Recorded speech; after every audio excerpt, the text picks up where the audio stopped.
अस्सलाम वालेकुम grade 10 students. आज हम फिजिक्स का चैप्टर नंबर 11 के न्यूमेरिकल्स करने जा रहे हैं। चैप्टर का नाम है साउंड। और आपको पता है कि जिस तरह मैं पहले भी न्यूमेरिकल्स बनाता हूँ, तो सबसे पहले हम देखेंगे कि इस चैप्टर में यूज होने वाले फार्मूलाज कौन है, थोड़ा सा उसका ब्रीफ डिस्कशन करेंगे और उसके बाद इंशाल्लाह फिर बारी बारी तमाम न्यूमेरिकल्स करेंगे और इम्पोर्टेंट एग्जाम्पल्स भी करेंगे जो अक्सर एग्जाम में रिपीट होती हैं। Let's start. Numericals unit number 11, chapter का नाम है sound. Formulas to be used in this unit are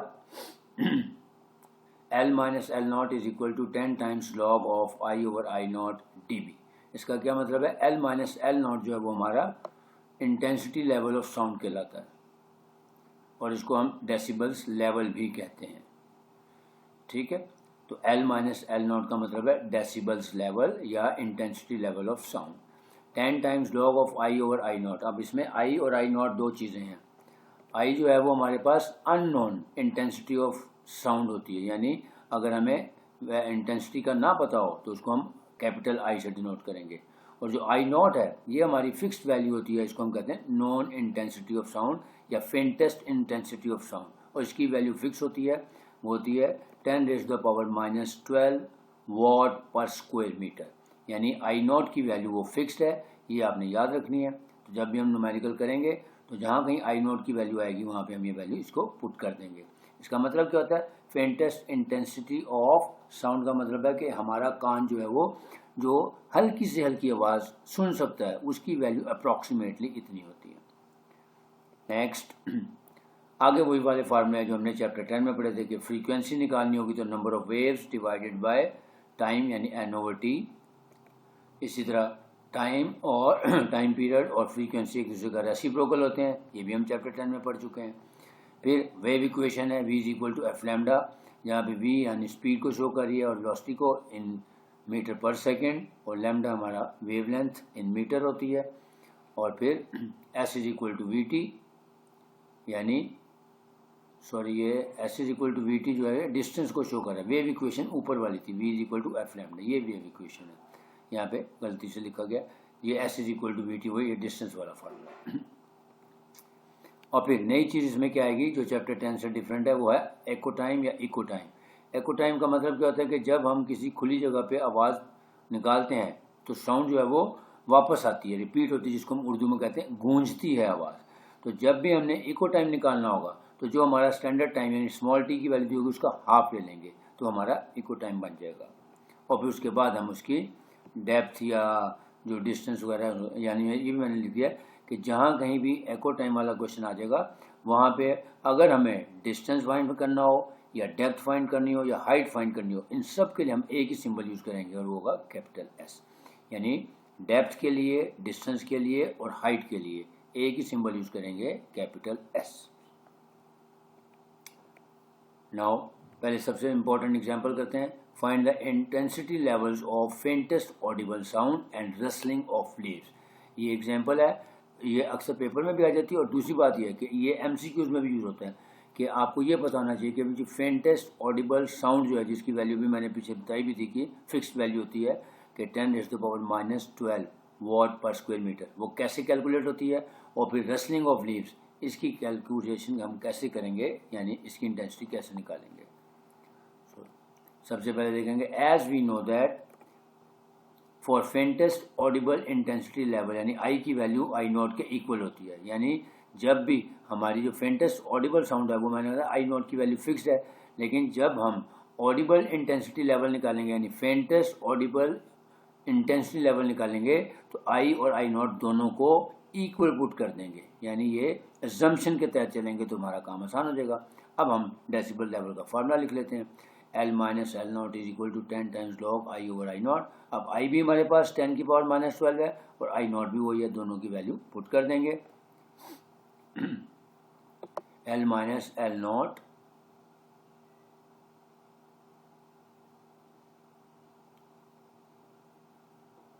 is equal to 10 times log of I की जगह आ जाएगा 10⁻⁻12 डिवाइडेड बाय आई नॉट की वैल्यू भी 10⁻⁻12। ये दोनों सेम है, लिहाजा इसकी हम आराम से कटिंग कर सकते हैं। तो हमारे पास यहाँ पे आ जाएगा, ये देखें, ये 10⁻12 कैंसिल हो गया 10 की पावर -12 के साथ, और जब हम बताया कटिंग करते हैं तो हमारे पास 1 बच जाता है। इस तरह नीचे भी 1 बच जाएगा।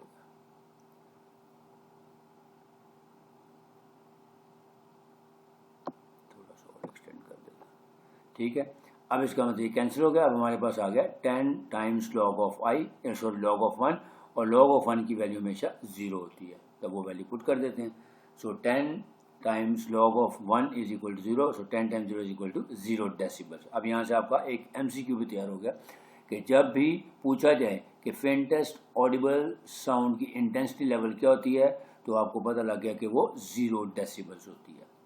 अब आते हैं रसलिंग ऑफ लीव्स की तरफ। अब जब रसलिंग ऑफ लीव्स निकालेंगे तो उसमें आई की वैल्यू जो होती है वो हमेशा वो भी फिक्स होती है, 10 रेज़ टू द पावर -11 होती है। अब वहीं से स्टार्ट करेंगे। As intensity level of level for rustling of leaves is equal to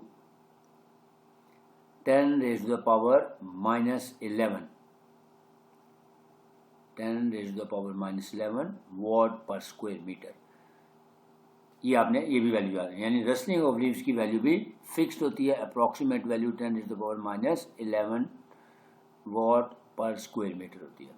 अब अगेन इंटेंसिटी लेवल का फार्मूला लिखते हैं, L - L not is equal to 10 times log of I over I naught. I की value हम put कर देंगे। आई की value हमारे पास यहाँ पे 10 की पावर -11 है, और I नॉट की वैल्यू 10 की पावर -12 होती है।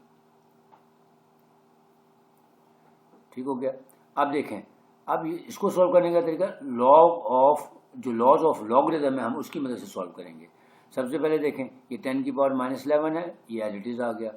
अब क्योंकि ये जो नीचे पावर है 10 की पावर -12 है, जब ये ऊपर जाएगी तो इसकी पावर पॉजिटिव हो जाएगी, तो इसको हम लिखेंगे 10 रेज़ टू द पावर 12, यानी ये देखें यहाँ पे मैंने 10 की पावर 12 को पॉजिटिव कर दिया। क्यों? क्योंकि यहाँ पावर नीचे थी, नेगेटिव थी, तो जब हम इसको ऊपर शिफ्ट करेंगे तो इसका रेसिप्रोकल ले लेते हैं, यानी 10 की पावर 12 हो जाएगी।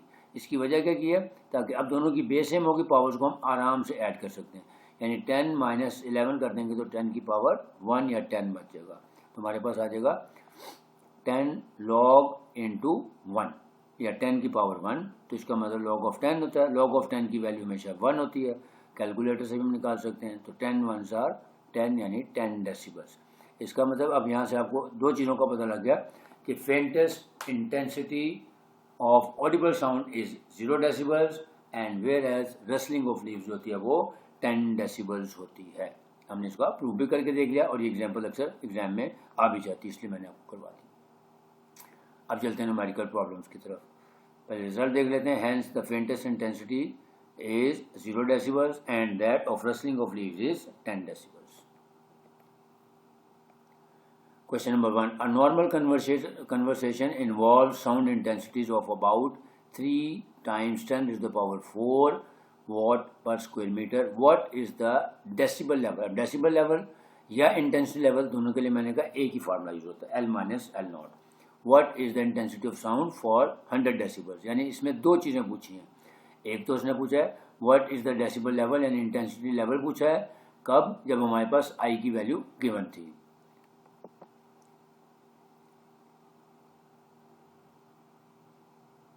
जब हमारे पास आई की वैल्यू ये दी हुई है 3 टाइम्स 10 की पावर 4, और दूसरा सवाल का इसमें कि अगर हमारे पास इंटेंसिटी लेवल 100 डेसिबल्स होगा तो अब उस पर कैपिटल आई की वैल्यू क्या होगी। गिवन डाटा लिख लेते हैं। Known intensity level of sound यानी आई की वैल्यू गिवन है 3 times 10 raise to the power -6। अच्छा यहाँ पे मैंने गलती लिख दी है, क्वेश्चन में 10 की पावर -6 है, यहाँ पे गलत प्रिंट हो गया, लेकिन मैंने क्वेश्चन को ठीक ऐसे कर, जो गिवन डाटा वाली वैल्यू है 10 की पावर -6 यही ठीक है। ये 10 की पावर 4 नहीं है, इसको 10 की पावर -6 है, बल्कि कर ही देता हूँ यहाँ पे ताकि कन्फ्यूजन दूर हो जाए।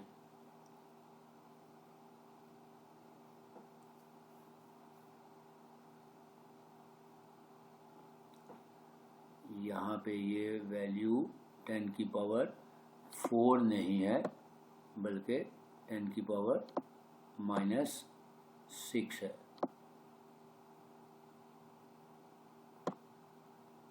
चल अब ठीक हो गया।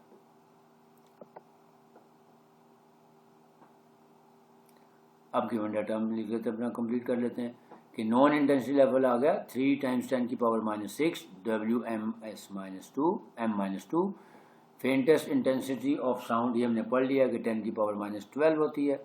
अब हमने फाइंड क्या करना है, डेसिबल लेवल फाइंड करना है एट दिस इंटेंसिटी लेवल यानी 3 टाइम्स 10 की पावर -6।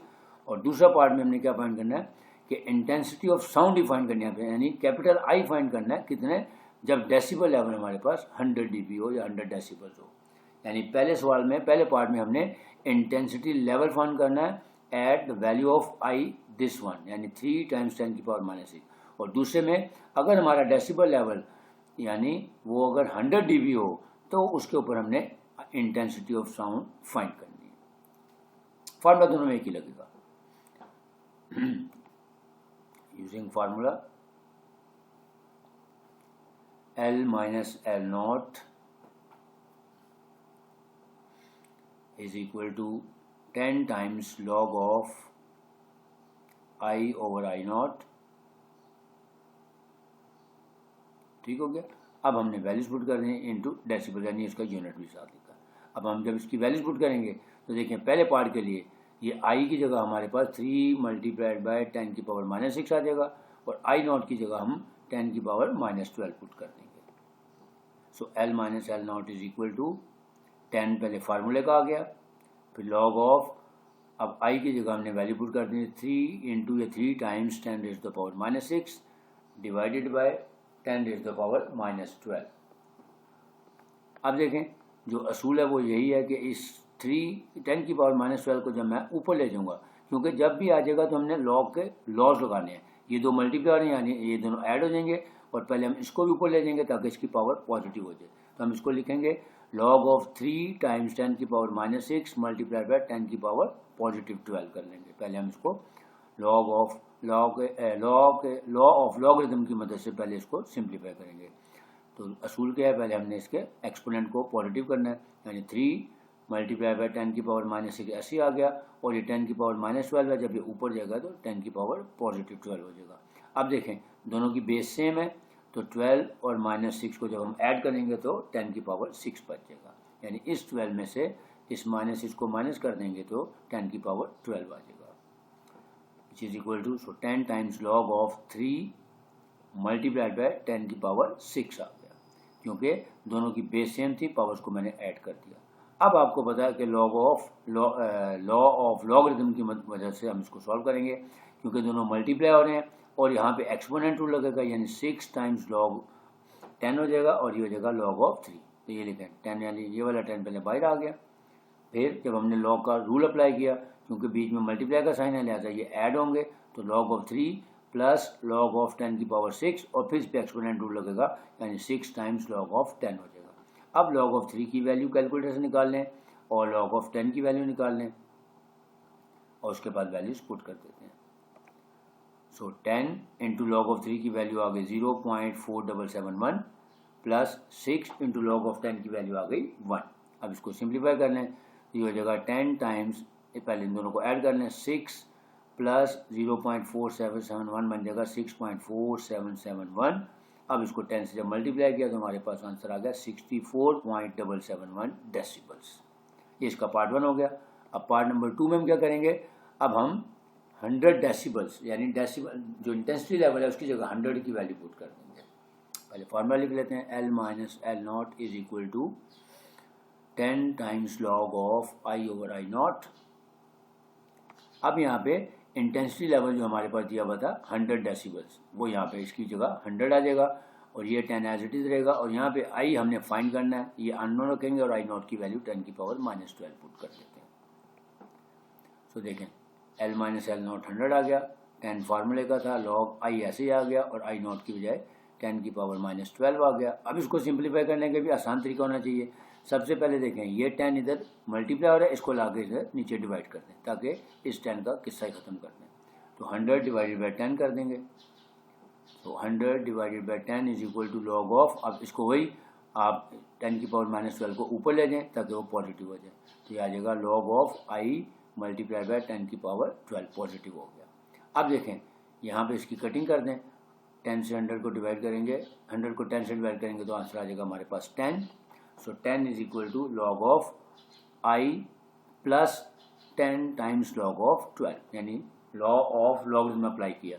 पहले दोनों बीच में मल्टीप्लाई का साइन था तो दोनों का लॉग लेके प्लस कर देंगे और फिर इस पे एक्सपोनेंट रूल अप्लाई किया, 12 नीचे आ जाएगा और log ऑफ 10 से मल्टीप्लाई आ जाएगा।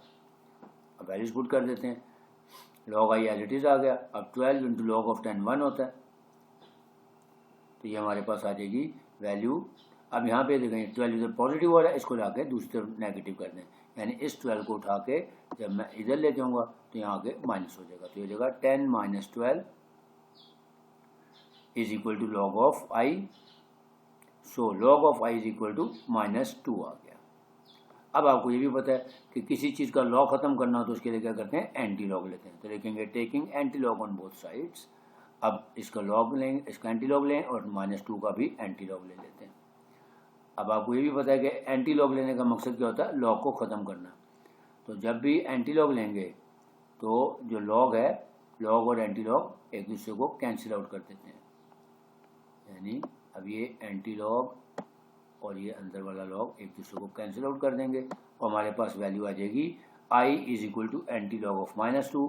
और जब एंटी लॉग ऑफ -2 लेंगे तो हमारे पास आंसर आ जाएगा 0.01। So the value of i at 100 decibels would be equal to 0.01 watt per square meter. Next question number 2, Anarkali बाजार वाला very important question, time and again paper में रिपीट होता है, तो तकरीबन हर साल मॉर्निंग या इवनिंग में जरूर आ जाता है। इफ एट अनारकली बाजार Lahore intensity level of sound is 80 decibels, ये बिल्कुल ऐसे क्वेश्चन है जैसे भी हमने क्वेश्चन नंबर 1 का पार्ट नंबर 2 किया कि हमें डेसिबल लेवल्स की वैल्यू दी हुई है और हमें इंटेंसिटी ऑफ साउंड फाइंड करनी है। तो सेम क्वेश्चन है जैसे पार्ट नंबर 2 किया था, तो गिवन डाटा लिख लेंगे। फेंटेस्ट इंटेंसिटी ऑफ साउंड हमारे पास पता है फिक्स वैल्यू होती है, सबसे पहले ये लिख लेते हैं।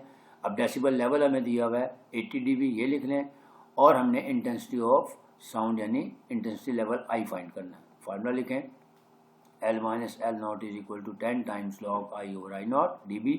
अब L माइनस एल नॉट की जगह आ जाएगा 80 और ये 10 ऐसे ही आ जाएगा और i की जगह बिल्कुल वैसे लिखेंगे जैसे अभी हमने पार्ट नंबर 2 में किया था।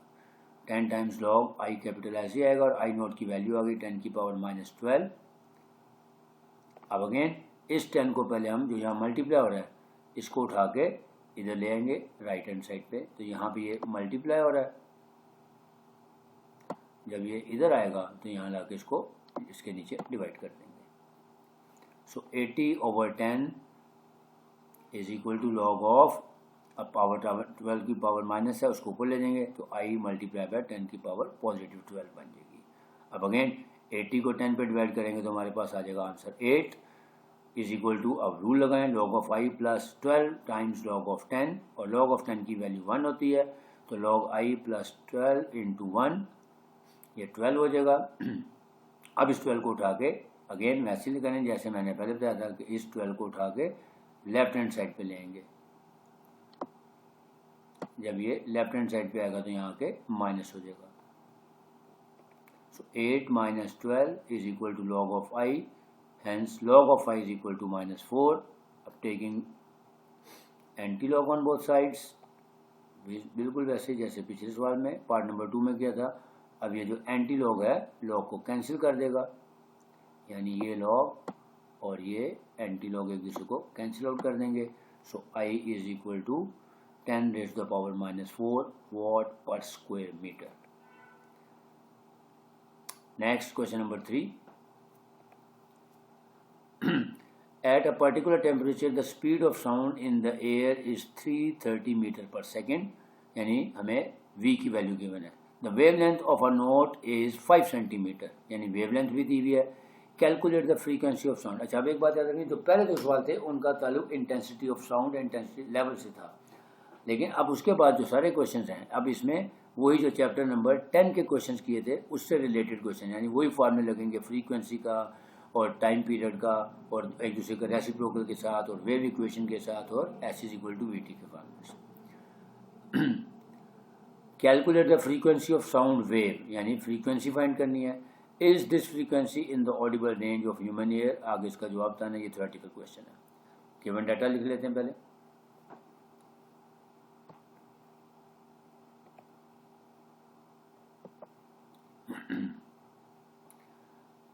पॉइंटर में चेंज कर लूँ जरा।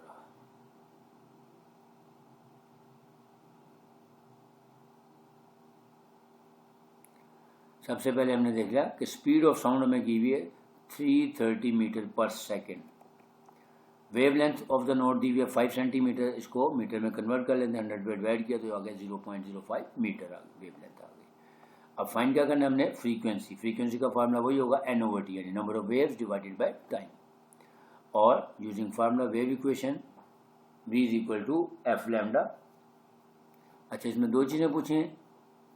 पहले उसने पूछा था calculate the frequency of sound, तो फ्रीक्वेंसी ऑफ साउंड फाइंड करने के लिए हमारे पास नंबर ऑफ वेव्स होनी चाहिए, लेकिन वो क्योंकि नहीं दी हुई, इसलिए हम इसको पहले हम जो हमारी वेव इक्वेशन उसकी मदद से वैल्यू फाइंड कर लेंगे उसकी फ्रीक्वेंसी की। क्योंकि अगर हमारे पास टाइम पीरियड दिया होता तो हम इसका रेसिप्रोकल ले लेते, लेकिन क्योंकि अब हमारे पास टाइम पीरियड नहीं गिवन, हमें स्पीड ऑफ साउंड दी हुई है और साथ वेवलेंथ दी हुई है, तो इसका मतलब हम वेव इक्वेशन की मदद से फ्रीक्वेंसी की वैल्यू निकाल लेंगे।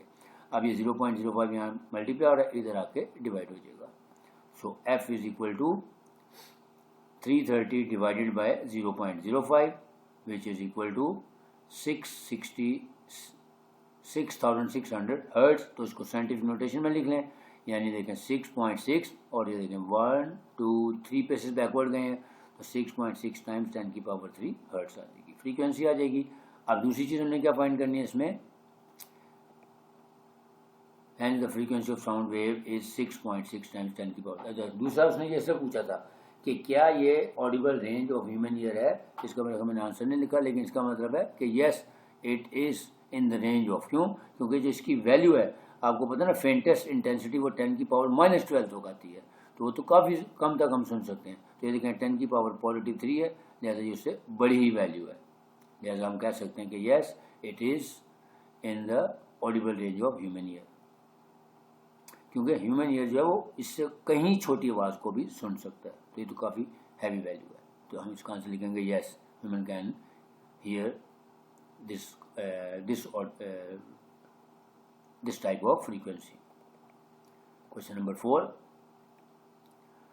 A doctor counts 72 heartbeats in 1 minute, यानी नंबर ऑफ हार्टबीट्स दी हैं, क्योंकि ये भी वेव्स हैं तो नंबर ऑफ हार्टबीट्स दी हुई हैं। Calculate the frequency and time period, again number of heartbeats क्योंकि वेव्स होती हैं इसको n लिखेंगे, टाइम हमें दिया हुआ 60 सेकेंड्स यानी 1 मिनट, और फ्रीक्वेंसी हमने फाइंड करनी है तो फार्मूला n/t वाला ही यूज़ होगा। सो सबसे पहले हम लिख लेते हैं सोल्यूशन यूजिंग फार्मूलाज।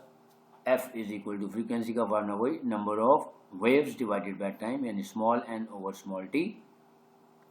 तो नंबर ऑफ वेव्स में आ जाएंगे number of heart beats 72 divided by time हमारे पास 60 सेकेंड्स, और आंसर आ गया 1.2 हर्ट्ज। अब जब हमारे पास फ्रीक्वेंसी आ जाती है तो इसका रेसिप्रोकल ले लेंगे तो वो टाइम पीरियड आ जाएगा। So time period is equal to reciprocal of frequency यानी 1/f, तो 1/1.2 किया तो 0.83 सेकेंड्स आ जाएगा। रिजल्ट लिख लेते हैं, hence the frequency of heartbeats is 1.2 hertz and the time period is 0.83 seconds. Again, question number 4 is also one of the important question which is repeated in the exams. Question number 5. A marine survey ship sends a sound wave straight to the seabed, यानी एक submarine सर्वे है, marine आपको पता है जो पानी में आबदोज चलती है, वो सिग्नल सेंड करती है साउंड वेव, जब वो चलती है तो उसकी साउंड पैदा होती है, तो वो सी बेड यानी जहाँ पे सी बेड का मतलब है एक मखसूस जगह पे आवाज़ सेंड करती है signals. It receives an echo 1.5 seconds later. अब मैंने कहा था जब भी एको टाइम आ जाएगा तो जो स्टैंडर्ड टाइम होता है हमारा टी, उसका हाफ ले लेंगे तो हमारा एको टाइम, यानी इसको हम कहते हैं वही जो गूंज है कि आप जब कोई खुली जगह पे आवाज़ लगाते हैं तो आपको वो आवाज़ दोबारा अपने कानों में रिपीट होती हुई सुनाई देती है, तो इसका मतलब है उसको गूंज कहते हैं उर्दू में, और वैसे एको साउंड कहते हैं। तो ये नॉर्मली क्या होता है, जितना टाइम होता है उसका गिवन होता है उसका हाफ होता है। The speed of sound is in the sea water is 1500 metre per second. Find the depth, मैंने कहा था अब डेप्थ हो या डिस्टेंस हो या हाइट हो, इन सब के लिए हम सिंबल एस यूज़ करेंगे। गिवन डाटा लिख लेते हैं। सबसे पहले हमें देखें क्या चीज़ गिवन है, इट रिसीव्स एन एको, यानी टाइम गिवन है 1.5 सेकेंड्स, तो हम यहाँ से सबसे पहले एको टाइम निकाल लेंगे, और उसका मैंने आपको फार्मूला बता दिया है। एको टाइम क्या होता है T/2, यानी जो गिवन टाइम है उसका हाफ ले लें, तो 1.5 को 2 पे डिवाइड करें तो 0.75 सेकंड आ गया। बस इन क्वेश्चन में यही काम है कि सबसे पहले आपने इक्वल टाइम निकाल लेना है, फिर S is equal to VT का फार्मूला लगा देना है। स्पीड ऑफ साउंड गिवन है 1500 मीटर पर सेकेंड और depth of the sea at this position find करनी, यानी S फाइंड करना है। तो फार्मूला लिखेंगे वेव इक्वेशन का, S is equal to VT, sorry ये S is equal to VT wave equation नहीं है ये, क्योंकि मैंने वहाँ पे भी गलत टाइप कर दिया था, ये डिस्टेंस का फार्मूला है। वेव इक्वेशन होती है V is equal to F lambda, तो ये F वेव इक्वेशन नहीं है, इसको मैं कट कर देता हूँ ताकि कंफ्यूजन ना रहे। This is not wave equation,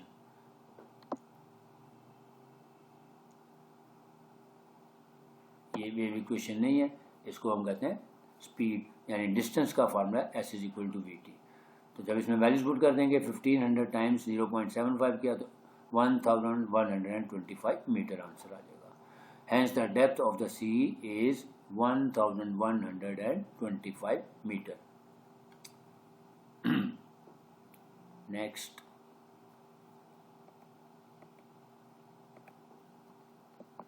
question number 6। A student clapped his hands near a cliff and heard the echo 5 seconds later। यानी एक पहाड़ी है, उसके ऊपर खड़ा हुआ एक स्टूडेंट है, उसने जब क्लैपिंग की तो उसको जो इको साउंड सुनाई दिया वो 5 सेकंड लेटर था। तो इसका मतलब है जो 5 सेकंड्स टाइम दिया हुआ इसका हाफ ले लेंगे तो एको टाइम आ जाएगा। What is the distance of the Cliff, यानी उस क्लिफ से उस स्टूडेंट तक का कितना डिस्टेंस, यानी एस फाइंड करना है। If the speed of sound is taken at 346 metre per second, बिल्कुल डिटो क्वेश्चन है जैसे क्वेश्चन नंबर 5 का था। तो सबसे पहले लिखेंगे टाइम था हमारे पास 5 सेकेंड्स, एको टाइम आ गया, इसका हाफ ले लिया 2.5 सेकेंड आ गया। अब हमने फाइंड क्या करना था, पहले लिखते हैं स्पीड ऑफ साउंड भी गिवन है 346 मीटर पर सेकेंड और distance from cliff to the student find करना है। तो फार्मूला लिखेंगे S is equal to VT। Again यहाँ पे वो ये एक बात गलत प्रिंट हो चुकी है, मैं इसको भी ठीक कर देता हूँ, ये वेव इक्वेशन नहीं है, ये डिस्टेंस का फार्मूला है S is equal to VT। ये वेव इक्वेशन को यहाँ से मैं कट कर देता हूँ। तो using formula S is equal to VT। So V हमारे पास दिया हुआ था 346 और टाइम था हमारे पास, एको टाइम यूज करना है 2.5, दोनों को प्रोडक्ट ले लेंगे 865 metre. Hence the distance from cliff to the student is 865 metre. Next question number 7।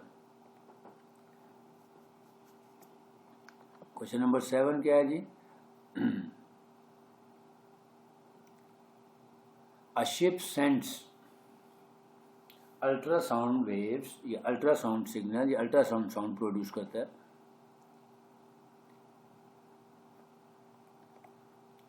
That returns from the seabed and is detected after 3.42 seconds। ठीक है, पहले क्वेश्चन को रीड कर लेते हैं। A ship sends ultrasound that returns from the seabed and is detected after 3.42 seconds। यानी ultrasound जो से वेव्स प्रोड्यूस हुई हैं वो डिटेक्ट हो रही हैं 3.42 सेकेंड, यानी अगेन टाइम दिया हुआ है। तो जब ये वापस हमारे पास आएगी इको टाइम बन जाएगी तो इसका हाफ ले लेंगे। और स्पीड ऑफ अल्ट्रासाउंड हमें दी हुई है सी वाटर में 1531 मीटर पर सेकेंड। तो फाइंड क्या करना है, distance of the sea bed from the ship, यानी distance of sea bed from the ship, again S find करना है। क्वेश्चन नंबर 5 और 6 जैसा ही है। अब गिवन डाटा लिख लेते हैं। सबसे पहले हमारे पास टाइम दिया हुआ है 3.42 seconds. Time t is equal to 3.42 seconds. Hence, echo time would be t by 2, यानी 3.42 डिवाइडेड बाय 2। जब हम 3.42 का हाफ लेंगे that is equal to 1.71 seconds आ गया। स्पीड ऑफ साउंड हमें गिवन है, स्पीड ऑफ साउंड कितनी गिवन है जी? 1531 मीटर पर सेकेंड, ये लिखी हुई है 1531 मीटर पर सेकेंड। तो यहाँ पे हम इसको ms-1 की फॉर्म में लिख लेते हैं। मीटर पर सेकेंड को हम दोनों तरीके से लिख सकते हैं, ms-1 भी लिख सकते हैं या मीटर डिवाइडेड बाय या स्लैश सेकेंड भी लिख सकते हैं। फाइंड क्या करना है? To find the distance from sea bed to the ship, यानी सी बेड से शिप तक का डिस्टेंस फाइंड करना है, यानी एस फाइंड करना है हमने। सो एस हमने फाइंड करना है। अगेन फार्मूला लिखेंगे, S is equal to we T वाला फार्मूला यूज करेंगे। सॉल्यूशन में लिखेंगे यूजिंग फार्मूला। अगेन ये क्योंकि ये एक ही दफ़ा वो मैंने जब स्लाइड तैयार की थी उसको गलती से लिख दिया हुआ है, इसको मैं यहाँ पे भी ठीक कर देता हूँ कि this is not wave equation, wave equation is V is equal to F lambda होती है, लिहाजा ये जहाँ जहाँ मैंने गलती से लिख दिया उसको मैं ठीक कर रहा हूँ। यहाँ पे फार्मूला लिखेंगे क्योंकि यहाँ पे डिस्टेंस और वाला फार्मूला हम यूज़ करें, S is equal to we T, this is not wave equation. So S is equal to we T. So V हमारे पास गिवन है 1531 टाइम्स, टाइम दिया हुआ हमारे पास, एको टाइम यूज़ करने 1.71 which comes to be 2618 metre. Result लिख लेते हैं, hence the distance from ship to the sea bed is 2618 metre. Question number 8, the highest frequency of sound human can hear is about 20,000 hertz. What is the wavelength of sound in air at this frequency at 20 degree Celsius temperature. अच्छा, temperature का question में कोई link नहीं है, just ये आपको confuse करने के लिए किया है, यानी जो टेम्परेचर की वैल्यूज गिवन है उसका हमारे फार्मूला से, हमारे जो क्वेश्चन के सॉल्व करने का रिजल्ट है उससे कोई लिंक नहीं है, इसलिए आपने उसको इग्नोर कर देना है। क्वेश्चन को पढ़ लेते हैं कि दो फ्रीक्वेंसीज दी हुई हैं, एक 20,000 हर्ट्ज और दूसरी ये दी हुई है 2000 हर्ट्ज भी दी हुई है, सॉरी 20 हर्ट्ज भी दी हुई है। मैं पॉइंटर ले लूँगा, ये देखें कि एक दी हुई है about 20,000 hertz. What is the wavelength of sound in air at this frequency, यानी जो 20,000 हर्ट्ज की फ्रीक्वेंसी दी हुई है, 20,000 हर्ट्ज की जो फ्रीक्वेंसी दी है, इस पे क्या फ्रीक्वेंसी होगी या इस पे क्या वेवलेंथ होगी, यानी लैम्डा की value at 20,000 hertz at a temperature of 20 degree Celsius, इसको हम इग्नोर कर देंगे। What is the wavelength of the lowest sound we can hear about 20 hertz? अब दूसरी फ्रीक्वेंसी दी है जिसको हम F2 कहेंगे, ये पहली फ्रीक्वेंसी है 20,000 हर्ट्ज, दूसरी है 20 हर्ट्ज, तो एक को मैं F1 कह दूंगा और एक को मैं F2 कह दूंगा। Assume the speed of sound 343 metre per second, यानी स्पीड ऑफ साउंड दोनों के लिए कॉमन है, एक ही दी हुई है, लेकिन दो डिफरेंट फ्रीक्वेंसी दी हुई है, एक हाईएस्ट पॉइंट दिया हुआ है 20,000 का और एक लोएस्ट पॉइंट दिया हुआ है 20 हर्ट्ज का। तो दो फ्रीक्वेंसी दी हुई है, हाईएस्ट और लोएस्ट, दोनों के लिए एक ही स्पीड ऑफ साउंड दी हुई है और टेम्परेचर भी सेम दिया हुआ है। तो हमने दोनों पॉइंट से वेवलेंथ फाइंड करनी है, ठीक है। तो इस क्वेश्चन को हम दो इक्वल पार्ट्स में डिवाइड करके सेग्रीगेट करके करेंगे ताकि आसानी से समझ आए। एक तरफ मैं लिखूंगा हाईएस्ट पॉइंट और एक तरफ मैं लिखूंगा लोएस्ट पॉइंट। कैसे, देख, speed of sound is equal to 340 metre per second, क्योंकि ये गिवन है दोनों लेवल ऑफ फ्रीक्वेंसीज के लिए, यानी 20 हर्ट्ज के लिए भी सेम है और 20 हर्ट्ज के लिए भी सेम है। अब ये देखें, लेफ्ट हैंड साइड पे मैं हाईएस्ट पॉइंट लिख लेता हूँ और लेफ्ट राइट पे लोएस्ट लिख लेता हूँ। अब हाईएस्ट पॉइंट पे क्या दी है हमारे पास फ्रीक्वेंसी F1 20,000, जबकि F2 यानी जो सेकेंड और लोएस्ट है उस पर हमारी फ्रीक्वेंसी क्या दी हुई थी 20 हर्ट्ज। ठीक हो गया, यानी F1 की वैल्यू आ गई 20,000 हर्ट्ज और F2 आ गई हमारे पास 20 हर्ट्ज। अब यहाँ पे हमें फाइंड क्या करना है, क्योंकि स्पीड ऑफ साउंड तो दोनों के लिए सेम है, अब हमने वेवलेंथ फाइंड करनी है। तो जो हाईएस्ट पॉइंट होगा उसकी वेवलेंथ को मैं λ1 कह देता हूँ और जो लोएस्ट पॉइंट है वहाँ पे जो वैल्यू होगी लैम्डा को, उसको मैं λ2 कह देता हूँ। ये देखें, सो फाइंड क्या करना है, वेवलेंथ λ1 और λ2 फाइंड करनी है। अब अगेन फार्मूला वही होगा हमारे पास जो अब यहाँ पे वेव इक्वेशन यूज होगी, v is equal to f lambda. So using wave equation v is equal to f lambda. अब जब हम हाईएस्ट पॉइंट पे निकालेंगे तो ये बन जाएगा v is equal to f1 lambda 1 और जब हम लोएस्ट पॉइंट पे निकालेंगे तो फार्मूला बन जाएगा v is equal to f2 और lambda 2। पहले दोनों के अलग अलग फार्मूला बना लेते हैं। ये देखें, सो v is equal to f1 times lambda 1। ठीक हो गया, क्योंकि v दोनों का कॉमन है इसलिए उसके ऊपर मैंने कोई नंबर नहीं लगाया, वो दोनों के लिए सेम था, लिहाजा वो v ही लगेगा। लेकिन जो फ्रीक्वेंसीज हैं, यानी हाईएस्ट पॉइंट के लिए F1 और लोएस्ट के लिए F2 यूज़ किया, इसी तरह हाईएस्ट पॉइंट पे जो वेवलेंथ होगी वो λ1 और जो लोएस्ट पॉइंट पे वेवलेंथ होगी वो λ2 होगी। अब यहाँ से हम वैल्यूज पुट कर देते हैं। तो F1 की वैल्यू निकाल लेंगे, दी हुई है हमारे पास, लैम्डा 1 हमने फाइंड करना है और स्पीड दी हुई है हमारे पास 343। तो देखें V की वैल्यू आ गई 343, F1 आ गया हमारे पास 20,000 हर्ट्ज और लैम्डा 1 हमने फाइंड करना है, ये एज इट इज़ आ जाएगा। इसी तरह दूसरी साइड पे हैं तो स्पीड हमें दी हुई है 343, F2 आ गया 20 हर्ट्ज और लैम्डा 2 हमने फाइंड करना है। अब यहाँ से हम लैम्डा 1 की वैल्यू निकाल लेंगे, यानी 343 डिवाइडेड बाय 20,000। अच्छा ये एक जीरो ज़्यादा लग गया, इसको भी मैं ठीक कर देता हूँ।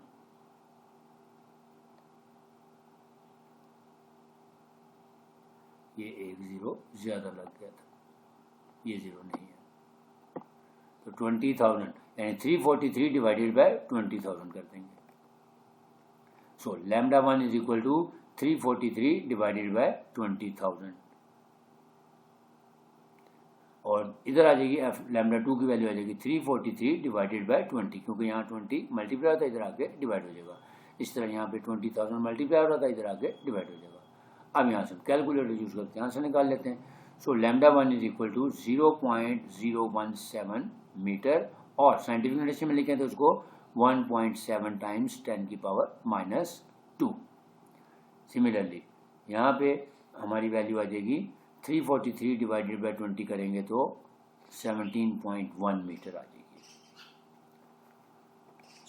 Hence the wavelength at the highest and lowest frequency would be 1.7 times 10 raised to the power minus 2 meter and 17.15 meter respectively. Last question, question number 9.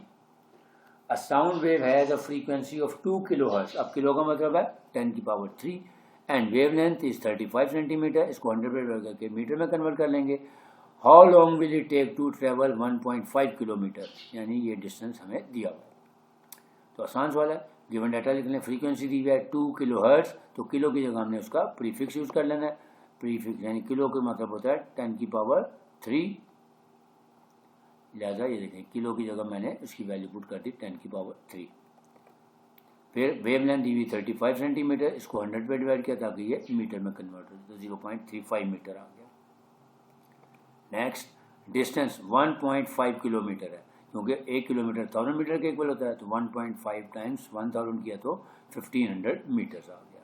अब हमारे पास फाइंड क्या करना है, हमने टाइम फाइंड करना है, लेकिन क्योंकि टाइम के लिए हमारे पास डिस्टेंस वगैरह तो दिया हुआ है लेकिन स्पीड नहीं दी हुई, तो पहले हम वेव इक्वेशन यूज करेंगे, v is equal to F lambda. यहाँ से हम स्पीड ऑफ साउंड निकाल लेंगे, क्योंकि हमारे पास फ्रीक्वेंसी दी हुई है 2 टाइम्स 10 की पावर 3, ये फ्रीक्वेंसी आ गई, टाइम 0.3 यानी वेवलेंथ भी दी हुई थी। तो इन दोनों का पहले हमने प्रोडक्ट लिया, हमारे पास आंसर आ गया 700 मीटर पर सेकेंड। अब हमारे पास स्पीड ऑफ साउंड आ गई है।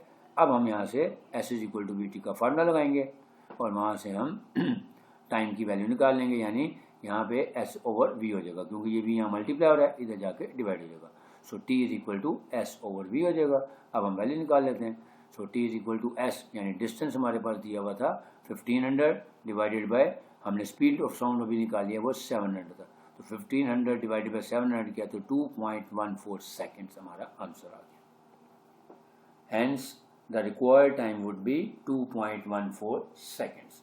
उम्मीद है आप लोगों को समझ आ गया होगा कि जितने भी मैंने न्यूमेरिकल से तकरीबन सारे न्यूमेरिकल्स कर दिए, और बुक का एक इम्पोर्टेंट एग्जाम्पल थी रसलिंग ऑफ लीव्स और फेंटेस्ट ऑडिबल साउंड की, वो भी मैंने आपको करवा दी है। अगर आप लोगों को इसमें कोई इशू है, अगर कोई चीज़ नहीं समझ आई तो आप कमेंट बॉक्स में कमेंट भी कर सकते हैं। और जो लोग पहली दफ़ा मेरा वीडियो देख रहे हैं उनसे गुजारिश है कि उस चैनल को सब्सक्राइब कर लें, ताकि आइंदा आने वाली वीडियोज़ जो हैं वो उनको ऑटोमेटिकली मिल जाएं। अब इंशाल्लाह चैप्टर नंबर 12 के न्यूमेरिकल्स के साथ आपकी खिदमत में दोबारा हाजिर होऊंगा। तब तक के लिए इजाज़त चाहूँगा, और जो लोग मेरे परमानेंट या जो लोग रेगुलर मेरे व्यूअर्स हैं या सब्सक्राइबर्स हैं उनसे गुजारिश है कि इसको लाइक भी करें और आगे शेयर भी करें। अस्सलाम वालेकुम।